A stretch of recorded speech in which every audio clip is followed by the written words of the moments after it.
Hello दोस्तों, नमस्कार। SM किसी शाना में मैं आपसे बिलोंग का दिल से बहुत बहुत स्वागत करता हूँ। सो दोस्तों, आज के दिन की अगर हम लोग बात कर ले, काफ़ी मिक्स रिएक्शन बाजार में देखने को मिल गया। कुछ कंपनी में तेज़ी थी, ठीक है, कुछ कंपनी में बहुत ज़्यादा तेज़ी थी, कुछ कंपनी में गिरावट, कुछ कंपनी में बहुत ज़्यादा गिरावट। यस। सो आज हम इस वीडियो में बात यहाँ पे करने वाले हैं अभी एक ऐसी कंपनी, ठीक है, जिसके लिए आज का दिन बिल्कुल भी अच्छा नहीं रहा। यस, काफ़ी ज़ोरदार तरीके से कंपनी का शेयर हम लोग को क्रैश होते हुए देखने को मिल चुका है और इसके पीछे का बहुत बड़ा कारण भी हम लोग को देखने को यहाँ पे मिल रहा है। उसके पीछे का रीज़न ऑब्वियसली आप सोचोगे ना कि वाई क्यों गिरा। उसके पीछे का रीज़न क्या है, कंपनी ने इसको लेकर क्या कमेंट्री, मतलब अपना क्या पक्ष सामने रखा हुआ है, सारी चीज़ें मैं आप लोगों के सामने यहाँ पे आराम से स्टेप बाय स्टेप यहाँ पे रखने वाला हूँ। स्टार्ट करते हैं दोस्तों यहाँ पे रीज़न के साथ। बट उससे पहले आप सभी लोगों को याद दिलाना चाहूँगा, let's learn stock market and finance इस चैनल के ऊपर कल एक इंपॉर्टेंट लेक्चर अपलोड होने वाला है। ज़रूर उसको सुबह देख लेना, सुबह ही वीडियो आने वाला है। तो चैनल का लिंक मैंने ऊपर आई बटन पे दिया, चाहो तो फॉलो करके रख सकते हो। तो ठीक है दोस्तों, जैसे कि हम लोग बात कर रहे थे रीज़न, तो रीज़न है दोस्तों सरकार। यस, सरकार मतलब देखिए, सरकार के अंडर तो हमें बहुत सारे डिपार्टमेंट्स देखने को मिल जाते हैं और उन्हीं में से एक पॉपुलर डिपार्टमेंट है कौन सा, MEA, जिसका फुल फॉर्म क्या है, मिनिस्ट्री ऑफ एक्सटर्नल अफेयर्स, जिसको हम लोग हिंदी में बोलते हैं विदेश मंत्रालय। विदेश मंत्रालय आप सभी लोगों को पता है, इनके जो रिस्पॉन्सिबल मिनिस्टर कौन है करंट लेवल पे, प्रेजेंट गवर्नमेंट में, एस जयशंकर जी। ये बात तो हर किसी को यहाँ पे पता ही है। यहाँ पे हम कह सकते हैं सरकार के MEA, ministry of external affairs, ये जो डिपार्टमेंट हम लोग को देखने को मिनिस्ट्री देखने को मिल जाती है, उन्होंने एक ज़बरदस्त डिसीजन यहाँ पे लिया है। और डिसीजन क्या है दोस्तों, कंपनी को उन्होंने बैन किया है। यस, क्या लाइफ टाइम बैन किया? नहीं, लाइफ टाइम तो बैन यहाँ पे नहीं है, पर 2 साल के लिए यहाँ पे बैन किया है। किस कॉन्टेक्स्ट में बैन किया है, उसके पीछे का रीज़न क्या है, सारी चीज़ समझेंगे। स्टार्ट करते हैं कंपनी के नाम के साथ। कंपनी का नाम है BLS इंटरनेशनल। यस, आज के दिन की अगर हम लोग बात कर ले, BLS इंटरनेशनल काफ़ी चर्चे में रहा नेगेटिव खबर के चलते, बिकॉज शेयर 18% तक क्रैश हुआ था। उसके बाद वो थोड़ी रिकवरी हो जाती है, वो सारी चीज़ें ठीक है, बट 18% तक, अप टू 18% तक, 18 मतलब क्रैश यहाँ पे हुआ था। और रीज़न क्या है, MEA, ministry of external affairs, ban the company from ministry tenders for the 2 years। Yes दोस्तों, मिनिस्ट्री टेंडर मतलब सरकार के जो टेंडर्स निकलते हैं, वहाँ पे क्या करती है कंपनियां, आती है कि नहीं टेंडर में अप्लाई करने के लिए।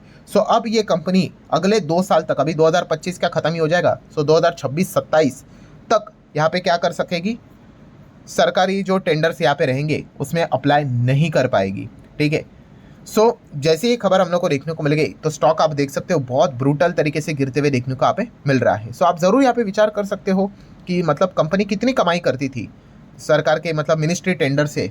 वो सारी चीज़ें अभी मैं आपके सामने यहाँ पे स्टेप बाय स्टेप रखने वाला हूँ। बट स्टार्ट करते पहला रीज़न के साथ कि अगर सरकार ने बैन किया, भाई कोई तो कारण होगा, ऐसे थोड़ी ना सरकार बैन करेगी। आरोप क्या है कंपनी के ऊपर? देखिए, कोई भी चीज़ होती है ना, तो सबसे पहले तो एलिगेशन ही होता है। ठीक है, वो आरोप अगर सिद्ध हुआ तो फिर हम कह सकते हैं कि हाँ भाई ये दोषी है करके। कंपनी के ऊपर एलिगेशन क्या है? फिलहाल 2 एलिगेशन है। पहला एलिगेशन है कि कंपनी के ऊपर आपको पता है कोर्ट केसेस देखने को मिल रहे हैं एंड काफ़ी सारे कंप्लेंट्स यहाँ पे आ चुके हैं। एप्लीकेंट्स, ये वीज़ा एप्लीकेंट्स में काम करती है कंपनी, आपको पता ही है, काफ़ी लोगों ने कंप्लेंट किए हैं कि इनकी सर्विस प्रॉपर नहीं है करके। और ये सारी चीज़ें सरकार के पास बार बार आने के बाद सरकार ने बोल दिया बस हो गया भाई, इनके ऊपर अभी रिस्ट्रिक्शन लगा देते, बैन कर देते 2 साल के लिए। और ये रीज़न है जिस चीज़ के चलते आज मतलब ये खबर आ गई और स्टॉक गिरते हुए देखने को मिल गया। तो इम्पैक्ट की बात कर ले तो मतलब स्टॉक तो 18% गिरते हुए देखने को मिल गया अप टू। बट अगर हम बिजनेस के हिसाब से अगर बात कर ले और ये टेंडर के हिसाब से बात कर ले, तो आप देख सकते हो क्या लिखा है, फ्यूचर टेंडर के लिए। ठीक है, मिनिस्ट्री ऑफ एक्सटर्नल अफेयर्स ने क्या किया है कि भविष्य के टेंडर के लिए उनको यहाँ पे क्या किया है, बैन किया है। कितने साल के लिए? 2 साल के लिए। मतलब क्या है दोस्तों, जो पुराने एग्जिस्टिंग इनके कॉन्ट्रैक्ट से जो मिनिस्ट्री के साथ यहाँ पे चलेंगे वो वैलिड ही रहेंगे। वहाँ पे कंपनी अपना सर्विसेज, अपना बिजनेस एज मतलब जो शेड्यूल्ड यहाँ पे किया हुआ है उसी लेवल से वो ऑपरेट यहाँ पे करने वाली है। जो पुरानी बातें वैसे ही चलेगी। नई चीज़ जो है, फ्यूचर के जो टेंडर्स अभी निकलेंगे, हाँ वहाँ पे अब आपको BLS इंटरनेशनल का नाम देखने को नहीं मिलेगा अनटिल एंड अनलेस सरकार उनके ऊपर से बैन हटा दे अप टू 2 years तक। ठीक है, उसके बाद चाहे तो कंपनी वापस यहाँ पे एंट्री कर सकती है। अब आ जाते हैं इंपॉर्टेंट चीज़ के ऊपर कि कंपनी की कमाई कितनी होती थी, रेवेन्यू, अर्निंग कितनी होती थी इस पर्टिकुलर सेगमेंट से। दोस्तों, फर्स्ट क्वार्टर की अगर बात कर ले, फाइनेंशियल ईयर 26 के फर्स्ट क्वार्टर मतलब अप्रैल टू जून की अगर बात कर ले, तो ये जो इंडियन मिशन कंट्रीब्यूशन हम लोग को जो देखने को यहाँ पे मिलता था, 12% देखने को मिलता था कंसोलिडेटेड रेवेन्यू में। यहाँ से मतलब 100 रुपया अगर कंपनी कमाती थी तो 12 रुपया इस पर्टिकुलर बिजनेस से हमें आते हुए देखने को मिलते थे। ये हो गई दोस्तों इनकम। अब इनकम के लिए आपको पता है खर्चे बिर्चे हटाने पड़ते, तो हमें बाद में क्या मिलता है, अर्निंग मिलती है। तो EBITDA की बात कर ले, earning before interest tax depreciation and amortisation, तो वहाँ पे नियरली 8% का कॉन्ट्रीब्यूशन देखने को मिलता था इस सेगमेंट से। ठीक है, सो ये आप नोट कर सकते हो, 12% revenue, consolidated revenue and EBITDA 8%, ये फिलहाल तो कॉन्ट्रीब्यूशन देखने को मिलता था as per the first quarter. ठीक है, हालांकि कंपनी ने बताया कि वो इसको जो भी इनके ऊपर बैन लगे हैं जल्द से जल्द वो इसको सॉल्व करने की भी कोशिश यहाँ पे करेंगे। बट फिलहाल कंपनी ने कहा है कि यस वो फोकस करने वाले किस चीज़ के ऊपर, ग्लोबल मार्केट के ऊपर। यस, ग्लोबल बाजार में वो बता रहे हैं कि वहाँ पे वो एक्सपांशन करते हुए देखने को आप मिलने वाले हैं, सिर्फ इंडियन मार्केट के ऊपर वो रिलाय रहने वाले नहीं है। सो ज़्यादा से ज़्यादा कैसे अपना प्रेजेंस ग्लोबल लेवल पे बढ़ाया जाए, तो वहाँ पे कंपनी फिलहाल तो बात करे। एंड वहाँ पे भी मार्केट शेयर अगर देखेंगे इस कंपनी का, वो 17-18% हम लोग को देखने को मिल जाता है। पर इसमें प्रॉब्लम क्या हो रहा है, सो प्रॉब्लम ये है दोस्तों, रेपुटेशन। यस, रेपुटेशन मतलब अब ग्लोबल मार्केट में संकेत क्या जाएगा भाई, खुद के ही देश के मिनिस्ट्री ने, सरकार ने इनको यहाँ पे 2 साल के लिए बैन किया है because of so many complaints cases. ठीक है, पुअर सर्विसेज, इस चीज़ के चलते। तो इसका अच्छा प्रभाव तो ग्लोबल मार्केट पे तो पड़ेगा नहीं, तो कुछ ना कुछ तो मतलब हम कह सकते हैं उनको ग्लोबल लेवल पे भी बिजनेस को लेकर, इस सेगमेंट को लेकर दिक्कतें आ सकती है। तो ये एक प्रॉब्लम हम लोग को देखने को यहाँ पे मिल रहा है। सो व्हाट नेक्स्ट, अब आगे क्या। सो आगे की बात कर ले, जैसे कि कंपनी ने बताया है कि वो क्या करने वाले, अप्रोप्रिएट लीगल एक्शन लेने वाले हैं। ठीक है, हर किसी को अधिकार होता है भाई, एलिगेशन तो आप किसी के ऊपर भी लगा सकते हैं। सो एक कोर्ट में जाएंगे, ट्राई करेंगे इस चीज़ को रिजॉल्व करने के लिए। अगर इनके पक्ष में फैसला जितना जल्द आएगा अच्छी बात है, अगर इनके खिलाफ अगर आया तो फिर बुरी बात रहेगी। ऑलरेडी हम लोग स्टॉक के ऊपर रिएक्शन यहाँ पे देख चुके हैं। सो समरी क्या है दोस्तों, तो समरी बहुत ही सिंपल है कि BLS इंटरनेशनल की अगर हम लोग यहाँ पे बात कर ले, ठीक है, तो पहले तो सरकार के जो ये मिनिस्ट्री के टेंडर्स निकलते थे, ये हैप्पीली पार्टिसिपेट यहाँ पे करते थे। बट काफ़ी सारे कंप्लेंट्स आ गए कोर्ट केसेस के चलते, सरकार ने क्या कर दिया, इनके ऊपर अब 2 साल का बैन यहाँ पे लगा दिया है। ठीक है, और जैसी ये खबर यहाँ पे सामने आ गई, स्टॉक अप टू 18% तक क्रैश होते हुए देखने को यहाँ पे मिला था। सो देख लेते हैं अब आगे यहाँ पे क्या होता है। अभी बात कर लेते हैं थोड़ा सा कंपनी के बिजनेस के बारे में जानने की कोशिश करते हैं।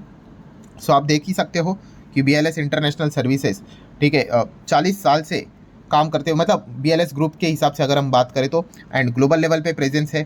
Then diversified range of services provide यहाँ पे करती है। ठीक है, biggest global player in visa application outsourcing, इनमें इनका हम लोगों को प्रेजेंस देखने को मिल जाता है। मिडल ईस्ट वालों को तो बहुत अच्छी तरीके से पता ही होगा। देन क्वार्टरली रिजल्ट्स की बात कर ले तो क्या अभी कंपनी के Q2 के रिजल्ट्स हम लोग को देखने को मिले हैं? नहीं, बाद में आने वाले हैं। बट अभी तक जो जून का Q1 तक का डेटा देखने को मिला था, वहाँ पे आप देख सकते हो 495 सेल्स, 500 का सेल्स, 600 ऑब्वियसली करोड़ों की बात हो रही है, 700 करोड़ का सेल्स, मतलब लगातार निरंतर सेल्स काफ़ी अच्छा इंप्रूव होते हुए देखने को यहाँ पे मिल रहा था। ऑपरेटिंग प्रॉफिट भी काफ़ी अच्छा देखने को यहाँ पे मिल रहा था। देन फाइनल नेट प्रॉफिट की भी अगर बात कर ले तो आप देख सकते हो 146, 128, 145, 181। अर्निंग्स भी देख सकते हो, EPS 3.25, देन थोड़ा सा 3 के नीचे आया था, फिर वापस 3.28, देन 4.15। पिछला क्वार्टर कंपनी के लिए काफ़ी अच्छा देखने को मिला है। बैलेंस शीट की बात करेंगे, सो रिजर्व्स आप यहाँ पे चेक कर सकते हो, 750 करोड़ की रिजर्व्स, 1100 करोड़ की रिजर्व, 1600 करोड़ के रिजर्व्स हम लोग को देखने को मिला, ऑलमोस्ट 1700 भी आप यहाँ पे कह सकते हो।